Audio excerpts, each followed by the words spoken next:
করছি আপনাদের প্রিয় অনুষ্ঠান প্রশ্নোত্তর পর্ব। প্রশ্নোত্তর পর্ব আজকে প্রথম প্রশ্ন করেছেন, আমার নাম নিয়ে একটা প্রশ্ন ছিল। আমার নাম ফারজানা ফাহমিন চৌধুরী। আমি যতটুকু জানি আমার নামের থাকা ফাহমিন শব্দের কোনো অর্থ নেই। আমাদের দিন অনুযায়ী আমাদের উচিত নিজেদের এবং অন্যদের সুন্দর এবং অর্থপূর্ণ নাম রাখা। যদি ফাহমিন শব্দের কোনো অর্থ না থাকে তাহলে আমার কি করা উচিত? নামটিকে পরিবর্তন করা উচিত? করতে হলে আমার কি কি করতে হবে? বিসমিল্লাহির রহমানির রহিম। রাসূলুল্লাহ সাল্লাল্লাহু আলাইহি ওয়াসাল্লাম আমাদেরকে নির্দেশনা দিয়েছেন নাম যেন সুন্দর হয়, এবং নাম সুন্দরের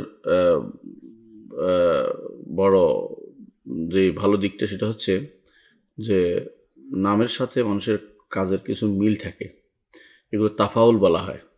রাসূলুল্লাহ সাল্লাল্লাহু আলাইহি ওয়াসাল্লাম খেয়াল রাখতেন, কখনো কার নাম খারাপ দেখলে তিনি পরিবর্তন করে দিতেন, এবং উত্তম নাম রসুল নিজে রাখতেন।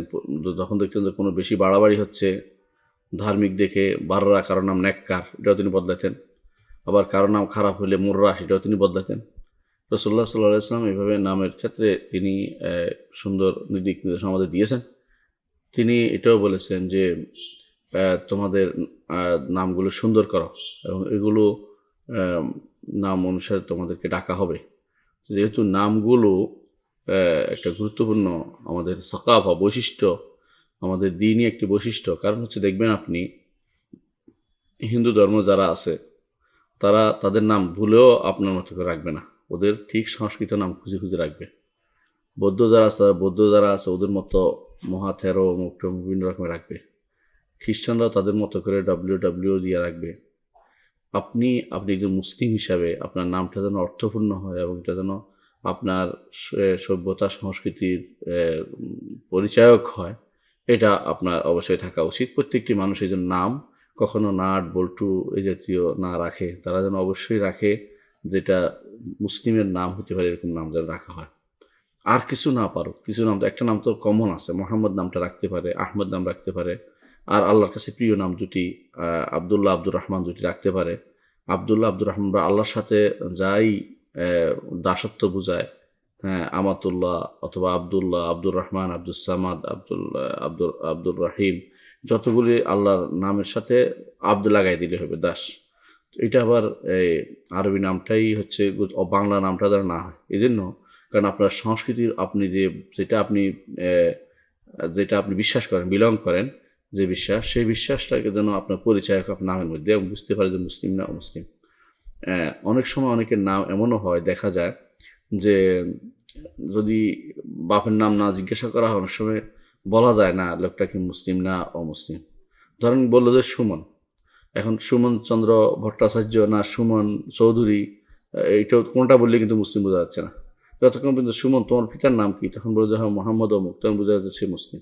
এত কঠিন জায়গায় চলে যাওয়া মুসলিমদের, এটা দুর্ভাগ্যের বিষয়। হ্যাঁ, আর অন্য এক হাদিসেও আসছে, তোমাদের নামে, তোমাদের পিতার নামে তোমাদের ডাকা হবে, মায়ের নামে তোমাদের ডাকা হবে।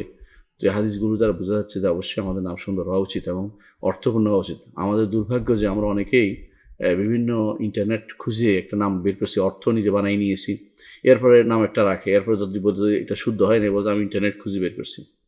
আপনার ইন্টারনেট খুঁজে বের করাটা ভুল হয়েছে, এটা আমি ভুল বলতে গেলে আপনার মনে কষ্ট আসবে, বলেন যা ওরা কি কম জানে নাকি। ভাই, ইন্টারনেটে তো বিভিন্ন রকমের নামের বই দেয়াই আছে, কিন্তু সেটা যে শুদ্ধ নয়, এটা আপনাকে আমি কিভাবে বলি, কিভাবে বুঝাই। তো এইভাবে যে সমস্ত নামের অর্থের সমস্যা, সেগুলো নাম অবশ্যই রাখা উচিত নয়, এবং যে সমস্ত নাম অর্থহীন, অথবা যে সমস্ত নাম এই বিজাতীয় কালচার, কাফের মুশরিকদের নাম, সেগুলো কখনো মুসলিমদের নাম রাখা উচিত নয়। এবং এমনকি কোনো মূর্তির নাম, তাদের কোনো সভ্যতার নাম, বা আগেকার দিনের সমস্ত নবীদের নাম বলে সাব্যস্ত হয়নি, অথচ তাদের বইতে নবী হিসেবে লেখা হয়েছে, ওদের নামও রাখা উচিত নয়। যেমন জার্জিস অথবা দানিয়েল অথবা এই জাতীয় নামগুলো রাখা উচিত নয়, কারণ এগুলো আমাদের দিনের মধ্যে এগুলোর কোনো অস্তিত্ব নেই, এবং এগুলো আমরা কোরআন হাদিস দিয়ে প্রমাণিত হয়নি, নবুয়ত প্রমাণিত হয়নি, সুতরাং তাদের সেই সমস্ত নাম রাখা যাবে না। অনুরূপভাবে ফেরেশতাদের নাম অনেকে রাখে, জিব্রাইল, মিকাইল, ইসরাফিল, বা এই জাতীয় নামগুলো রাখা আসলে কখনো উচিত নয়।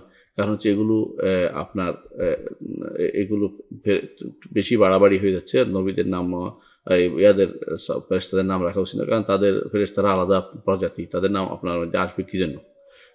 এই জিনিসগুলো আমরা এই জন্য বললাম যে নামের ক্ষেত্রে খুব বাহারি সিস্টেম চালু হয়েছে। অনেকে আবার নামের ক্ষেত্রে দেখবেন 3টা 4টা নাম রাখে, যেমন আমার নামই ধরেন 3টা নাম, এত নাম তো উচিত না। তো আমি তো আর পরিবর্তন করতে পারছি না, কারণ এটা তো আমাদের সার্টিফিকেটে লেখা হয়ে গেছে। নাম একটি হওয়া উচিত। তারপরে তার নিক নেম থাকতে পারে, তার পরিচয়, তার থাকতে পারে, বংশের পরিচয় থাকতে পারে, এর অথবা তার কোনো উপাধি লকব এগুলো থাকতে পারে, কুনিয়ত থাকতে পারে, ছেলে মেয়ের নামের অমুকের বাবা অমুকের মা এর বলতে পারে, কিন্তু নাম একটাই হওয়া উচিত। দেখবেন আপনি ফাতেমা, তার নাম একটি, কিন্তু ফাতেমা ফাতেমা ফাতেমা খাদিজা অমুক এইভাবে 3-4টা নাম একসাথে উল্লেখ করা হয়নি। অথচ আমাদের দেশে কারো শান্তি হয় না যখন 3-4টা নাম না রাখা হয়। এগুলো হচ্ছে বাড়তি নামের বাহারি, এগুলোর মধ্যে অনেক সমস্যা তৈরি হয়। অনেক সময় দেখবেন আপনি লিখছেন ফারজানা ফাহমিন, এখন অনেকে মনে করবে ফারজানা আপনার নাম, ফাহমিন আপনার বাপের নাম, এইভাবে মনে করবে। এটা কিন্তু ঠিক না, এবং এটা সাধারণভাবে এটা ঘটেই থাকে। এই কাজটা অত্যন্ত দুর্ভাগ্যজনক যে এইগুলোর কারণে আমরা বিশ্বের বিভিন্ন জায়গাতে সমস্যাও পতিত অনেক সময়। তো এই জন্য আমি মনে করি যে নামের ক্ষেত্রে একটি নাম রাখা উচিত, ডবল নাম না রাখা উচিত। একটি নাম রাখা উচিত, মেয়ে হোক ছেলে হোক একটি নাম রাখবেন।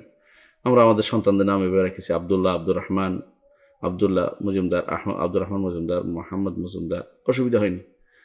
অনুরূপভাবে ওমর মজুমদার, আপনি যদি আরও রাখতে পারেন ওসমান আলী, ওসমান মজুমদার, আলী মজুমদার, কিন্তু আপনারা রাখবেন ওসমান আলী তলহা, এরপরে পাবেন না। আপনি কয়টা নাম রাখতে চাচ্ছেন? আপনার আল্লাহ তাআলা আরও সন্তানদের সেগুলো রাখুন, নাতিদের রাখুন, অন্যদের রাখুন, কিন্তু আপনি 3-4টা নাম কেন রাখবেন? এটা এটা আমাদের সংস্কৃতি বিরোধী কাজ, এটা আসলে ঠিক না। কারণ হচ্ছে দেখবেন আবু বকর, ওমর, ওসমান, আলী, তলহা, জুবাইর রাদিয়াল্লাহু আনহুম আজমাইন, তারা নাম একটা একটা ছিল। তো আপনিও একটা নাম রাখবেন। ডবল নাম রাখা আমাদের এটা আমাদের সুন্নাহ, মানে সাল্লাল্লাহু আলাইহি ওয়াসাল্লামের আদর্শ বিরোধী। এটা আসলে ঠিক না। আমি বলছি না হারাম, কিন্তু কাজটা ঠিক না। এগুলোর মধ্যে অনেক সমস্যা তৈরি করে, এবং এগুলো আমাদের মৌলিক নীতির, ইসলামের মৌলিক নীতির বাইরের কাজ, এবং এগুলোর মধ্যে সমস্যা বহু রকমের আছে, আপনারা জানেন। সেটা তারকিবের সমস্যা। আমি আরবি আবার যদি কেউ লেখে নামটা, তার এটা কী বলবে? এটার বদলে এটা না, এটার আত্মবয়ান এটা, এগুলো সমস্যা তৈরি হচ্ছে। এগুলো এই জন্য নাম একটি রাখার জন্য আমরা অনুরোধ জানাবো। আপনার নামের ক্ষেত্রে যেটা আসছে ফাহমিন, একটা অর্থ করা যায়, ফারজানা অর্থ প্রশস্ত মনের অধিকারী, ফাহমিন অর্থ হচ্ছে ধরেন যে বুঝে বেশি, এই জাতীয় অর্থ করা যায়। কিন্তু এই জাতীয় কেন 2টা নাম রাখবেন আপনি? আপনার নাম ফারজানা চৌধুরী বাস, অত ফাহমিন চৌধুরী, এটা হতে পারতো একটা। ফাহমিন আসলে কোনো আরবিভাবে সুন্দর হয় না। ফাহেম হতে পারে, ফাহিম অন্য যে বেশি বুঝে, কিন্তু ফাহেমিন এটা আবার অন্যদিকে চলে যাচ্ছে, উর্দু ফার্সির দিকে চলে যাচ্ছে। তো আপনি এই জাতীয় নামগুলো না রেখে আপনার এখন তো বদলানোর সুযোগ নাই, যেহেতু আপনি শুধু একটা ব্যবহার করবেন, মানুষের কাগজপত্র যেটা আছে এটা কিন্তু একটাই ব্যবহার করবেন। ধরুন আপনি ফারজানা লিখবেন, তো আপনি অন্যটা লিখবেন না লেখাই আপনার জন্য যথেষ্ট। মানুষের উচ্চ জিজ্ঞাসা করলে ওইটাই বলবেন। কাগজপত্র যদি থাকে, যেহেতু বদলাতে পারছেন না, তো সেটা বদলানোর প্রয়োজন নেই। আর প্রয়োজন না, যদি না বদলান তাহলে এটার কোনো সমস্যা হবে না, আপনার কোনো গুণ হবে না। কারণ আপনি তো আর রাখেননি, নাম তো পিতারা রাখে সাধারণত। নিজের নাম তো নিজে রাখা যায় না, নিজের নাম তো নিজে রাখার সময় কই। এটা তো 7ম দিনের আপনার নাম রাখা হচ্ছে সুন্নত। এর আগেও রাখা যায়, 7ম দিন পর্যন্ত নাম রাখাটা হচ্ছে সুন্নত। সেই সময় তো পিতা মাতারা রেখেছে, কারণ আপনার পরিবর্তনের কোনো দরকার নেই, এবং আকিকাও দেওয়ার দরকার নেই, বা লোক ডাকারও দরকার নেই, বা দাওয়াত খাওয়ানোর দরকার নেই, বা কিছু এমন কিছুই নেই, কোনো কথা কিছু নেই। যদি আপনি না লেখা শুরু করেন, শুধু ফারজানা লিখতে শুরু করুন, ফারজানা চৌধুরী, তো যথেষ্ট আপনার জন্য। আর যদি বলেন যে আমি বদলাবো, তাহলে বদলাই ফেলেন, কাগজপত্র সেটা হবে আপনার এফিডেভিট করে বিভিন্ন জায়গায় নোটিশ দিয়ে, সেটা আলাদা, সেটা কোর্টের ব্যাপার, সেটা আমাদের সাথে সম্পৃক্ততা নেই।